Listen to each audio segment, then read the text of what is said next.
आएगा। Welcome the Pakistani father Ramzan reaction में। उम्मीद करता हूं आप सब खैरियत से होंगे, जाओगे खुश होंगे। यार बहुत बड़ा वीडियो इस टाइम का निकल कर आ रहा है, मुझसे सब्र नहीं हो रहा है इस वीडियो को, भारत की इस वीडियो को देखने के लिए, क्योंकि भारत ने समुद्र में 4 लाख सोलर प्लेट्स लगा डाली और आज उसका ऑफिशियली हम टूर देखने वाले हैं। 4 लाख, वो भी समुद्र में सोलर प्लेट। अबे समुद्र वो कैसे लगाई हो वजह? अबे मुझे नहीं पता ये कैसे इन्होंने लगाई है। 4 लाख यार क्या बोल रहे हो भाई, मैं सच बोल रहा हूँ, लेकिन अब ये वॉच करेंगे देखेंगे तभी पता लगेगा कि ये आखिर कैसा नामुमकिन सी चीज है। वॉच करते कौड़न करते स्टार्ट। ये है एक सोलर प्लांट, वो भी पानी पे। पानी के ऊपर एक दो नहीं, 4 लाख से ज्यादा फ्लोटिंग सोलर प्लेट्स है यहाँ। It's unbelievable. और ये 70 क्रिकेट स्टेडियम से भी ज्यादा बड़ा है। लाइनों पे लाइनें लगी। ये जो फ्लोटर्स हैं, इन पे मैं जब चल रही हूँ तो ये वॉबल कर रहे हैं।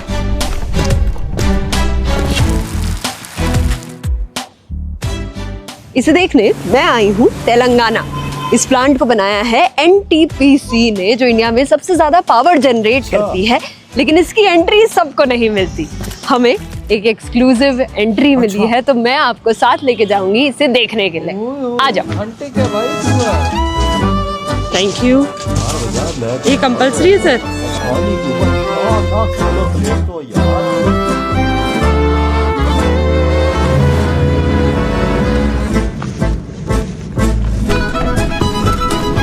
हेलो सर, आपका तो बड़ा कूल जॉब है। गर्मी जॉब है। मैंने कभी ना सोलर प्लांट नहीं देखा है, तो फ्लोटिंग सोलर प्लांट तो छोड़ो, तो I am very excited to see क्या होता है, और साथ में देखते हैं। चलो।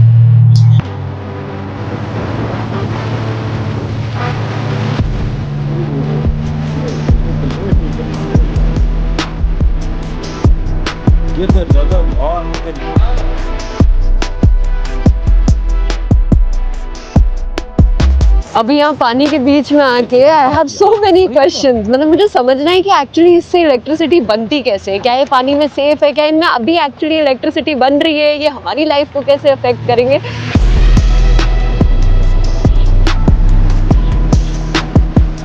बहुत सारे सवाल है एंड आई होप हमको इसके आंसर मिले इस वीडियो में। ये वीडियो हमारे लिए भी बहुत अलग है, क्योंकि इस टॉपिक को मैं खुद पहली बार समझूंगी और आपको समझाऊंगी साथ ही में।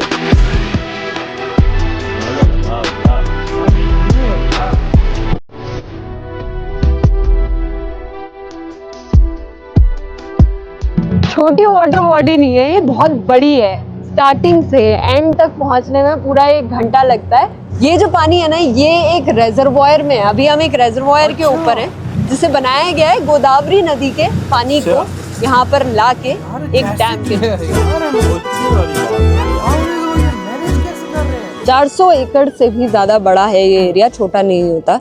तो अभी हम अपने ड्रोन को ऊपर भेजेंगे और आपको दिखाएंगे एक समंदर जो ऐसा लगता है कि नीले कारपेट से भरा हुआ है। हमारी तो नजर जेकर जा रही है।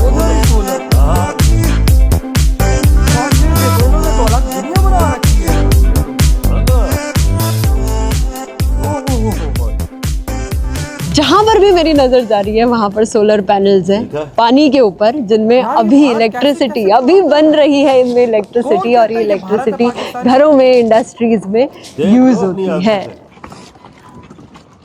अगले अपने देश ये जो मॉड्यूल्स हैं, ये सभी मेड इन इंडिया है। मतलब इन सभी को इंडिया में ही बनाया गया है। अगर मैं इनको अभी छूती हूँ तो इलेक्ट्रिसिटी करंट नहीं लगेगा, क्योंकि इनमें अच्छे से प्रोटेक्टिव लेयरिंग कर रखी है। अच्छा, ये जो मॉड्यूल्स है ना, इनको 5 डिग्री के टिल्ट में लगाया जाता है। अब समझते हैं कि इनसे इलेक्ट्रिसिटी बनती कैसे है। एक सोलर पैनल बहुत सारे छोटे छोटे फोटोवोल्टिक सेल्स से मिलकर बनता है। ये सेल एक छोटा सेमीकंडक्टर डिवाइस है जो सनलाइट को अब्सॉर्ब करता है, जिस वजह से इलेक्ट्रॉन्स मूव करने लगते हैं। ये movement of electrons he current generate करती है। ये जो वायर्स हैं, इनमें करंट आगे बढ़ रहा है। 1-2 नहीं, 120 किलोमीटर से भी ज्यादा लंबी वायर्स पानी के ऊपर है और करंट को आगे बढ़ा रही है। यहाँ पर जो इलेक्ट्रिसिटी प्रोड्यूस होती है वो डीसी में होती है। इसे एसी में कन्वर्ट करता है ये इन्वर्टर। एसी में ही इलेक्ट्रिसिटी हमारे आपके घरों में यूज होती है और इसे डीसी से एसी में कन्वर्ट करने वाला ये जो इन्वर्टर है वो भी एक फ्लोटिंग प्लेटफॉर्म में ही है। इन्वर्टर देखो कितना 60 टन का ये प्लेटफॉर्म है फिर भी फ्लोट कर रहा है पानी में। कैसे? क्योंकि इसे बनाया है एक स्पेशल सीमेंट से, फेरो सीमेंट, जो बहुत हल्का होता है पर स्ट्रॉन्ग होता है। और इसे बनाने के वक्त इसे भरा गया था बहुत सारे हॉलो स्ट्रक्चर से, जो कि इसे बहुत लाइट बनाता है, इसलिए ये आसानी से फ्लोट कर सकता है। पर इसको यहाँ पर रोकने के लिए इसके नीचे एक 9 मीट्रिक टन का वेट एंकर किया गया है ताकि ये अपनी जगह पर सही से टिके रहे। समुद्र में देख क्या किया ये हैं वो फ्लोटर्स जो एक्चुअली पानी में नीचे होते हैं और इन्हीं के ऊपर सारे सोलर पैनल्स लगाए जाते हैं। ये एक फ्लोटर 80 किलो का वेट ले सकता है। मुझे नहीं पता था भारत के अंदर ऐसा काम। और यहाँ बोट चलाना भी आसान नहीं, सही ट्रेनिंग लगती है, रेस्क्यू से लेकर स्पीड को मेंटेन करने की। एनर्जी सेक्टर में भारत पैनल्स अप डाउन होता है, तो यदि ये ज्यादा स्पीड रहेगा तो पैनल आपस में टकरा के वो डिस्टर्बेंस भी हो सकता है, टूट भी सकता है, डैमेज हो सकता है। और बिजली इतनी सस्ती, इसीलिए स्पीड मेंटेन। हाँ, इसलिए स्पीड को हम लोग मिनिमम रखते हैं, खासकर पैनल के बगल जब जाते हैं तो 5 to 10 मैक्सिमम, उससे ज्यादा नहीं।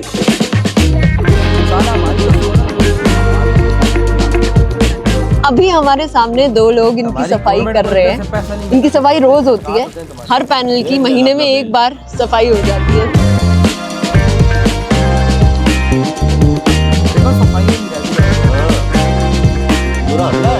क्या साफ करना पड़ता है? मॉड्यूल को साफ क्यों करना पड़ता है?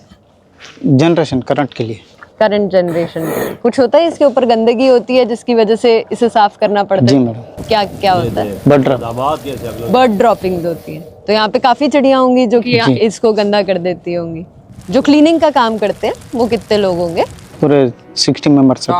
60 मेंबर। और यूजुअली मेन ही होंगे, है ना? मेल लोग होंगे जो ये काम करते होंगे। कभी ऐसा होता है कि क्लीन करते करते गिर जाते हैं या फिर बोट आती है तो डगमगाते हैं, ऐसा होता है? हाँ, कभी कभार होएगा। तब क्या करते हैं? क्या करते हैं? अपने आप ही उठाए हैं? अपने आप ही उठाए, उड़ जाते हैं। अपने आप उड़ जाते हैं। अगर रेन होती है सर तो क्या होता है? तब भी क्या ये पैनल्स इलेक्ट्रिसिटी जनरेट करते हैं? पैनल जनरेट करता है इलेक्ट्रिसिटी, हर केस में वो जनरेट करेगा, बट उस समय क्या रहेगा कि आपका इंसुलेशन कम हो जाता है क्लाउडी वेदर में। आप यदि मैक्सिमम जनरेशन देखेंगे तो मैक्सिमम जनरेशन का जो टाइम है रामागुंडम में यहाँ पे, वो आपका अभी अक्टूबर नवंबर से चालू हो जाएगा, क्योंकि ये पैनल ही डिजाइन किया 25 डिग्री पे काम करने के लिए। बेस्ट ऑपरेशन इसमें इसी में आता है। मेरा यदि टेम्परेचर मिलता है क्लियर वेदर के साथ, क्लाउडी वेदर में ये गड़बड़ा जाएगा। ज़्यादा सनी रहेगा उसमें भी परफॉर्मेंस डाउन होता है, क्योंकि हर एक राइज इन टेम्परेचर में 0.4 डिग्री आपका एफिशिएंसी डाउन होता है। अच्छा, ज्यादा भी टेम्परेचर होगा तो हमारी थोड़ी एफिशिएंसी कम हो जाएगी। हाँ, गर्मियों में ऐसा होता है। अभी हम जा रहे हैं inside the control room of NTPC. ये है वो कमरा जहाँ पर सारे पैनल्स हर सेकंड मॉनिटर किए जाते हैं। सारा सोलर पैनल कंट्रोल होता है। इस रूम में एक बड़ा सा डैशबोर्ड है जहाँ पर लेख के कोने कोने का डेटा रियल टाइम में दिखता है। कोई भी पैनल अगर कम आउटपुट जनरेट करता है या बंद होता है तो यहाँ पर तुरंत अलार्म और रेड सिग्नल आ जाता है।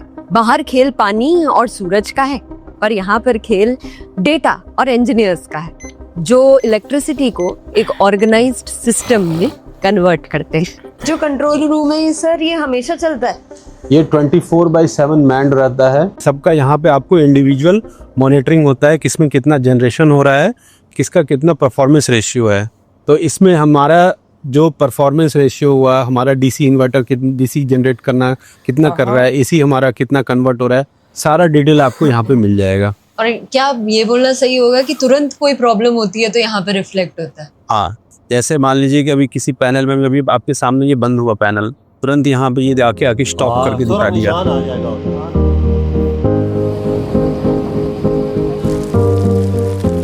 धूप के बीच में काम करने के भी कुछ चैलेंजेस रहते होंगे? काम करने का चैलेंजेस होता है जब हाई टेम्परेचर रहता है तो एक चैलेंज रहता है डिहाइड्रेशन का, कि कोई भी वर्कर्स जा रहा है तो डिहाइड्रेट कर सकता है। यहाँ की गर्मी की एक विशेषता ये है कि आपको पसीना नहीं आएगा, अच्छा, तो आप कब कितना डिहाइड्रेट कर जाएंगे आपको खुद पता नहीं रहेगा। तो इसलिए आपको पानी ये है ना। खुद प्रोएक्टिव होके खुद को हाइड्रेट करना पड़ता है। एक फ्लोटिंग सोलर प्लांट बनाना कोई आसान काम नहीं जाहिर सी है। बात 60-70 टन का हैवी कंस्ट्रक्शन लैंड पर ही होता है और फिर इस स्ट्रक्चर को पानी में पुश करते हैं और उसके बाद ही ये पता इंडिया को चलेगा कि ये कितना फ्लोट टाइम करेगा लगेगा?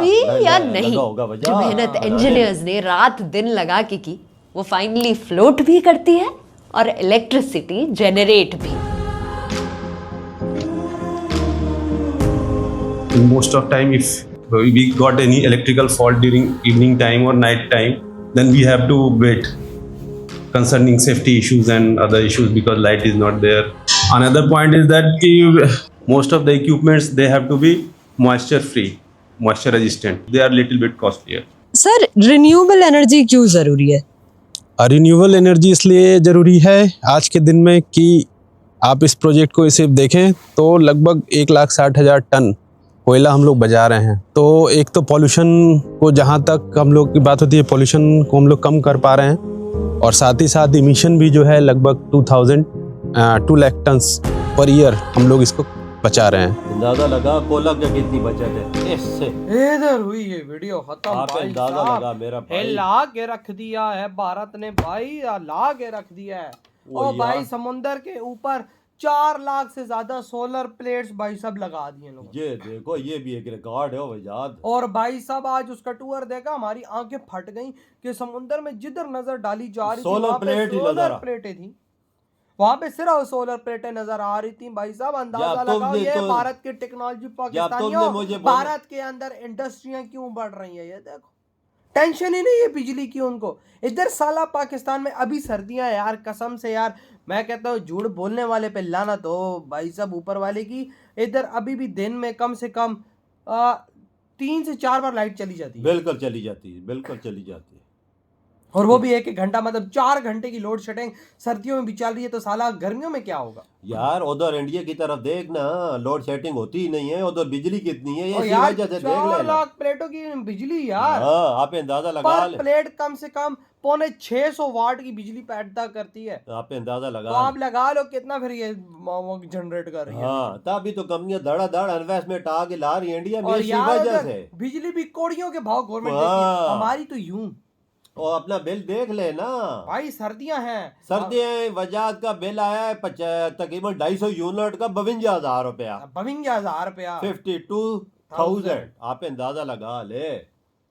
तो भाई साहब 250 यूनिट अभी इसका सोलर भी लगा हुआ है। हाँ, तो भाई साहब यही तो बात है, पाकिस्तान में तुम बिजनेस के नाम पे धब्बाई कर सकते हो। आप तो पे भाई आपके क्या थाट है जो इतने बड़ा भाई साहब सोलर मैं तो हैरान रह गया हूँ भाई, मैं तो इंडिया ये में देखो खाली जो उन्होंने वो खड़ा किया हुआ है ना इन्वर्टर, वो 60 टन का समुद्र के अंदर खड़ा किया है। हाँ, वो उसका वो जो सेटअप है सेटअप है, जो अंदाजा लगा ले वो कैसे इन्होंने खड़ा किया वही है, ना, आप अंदाजा जो पिलर अंदर दिए समुद्र के नीचे। वही ना। तो भाई आपके क्या थॉट है इस बारे में, इधर वीडियो तुम तो करते हो।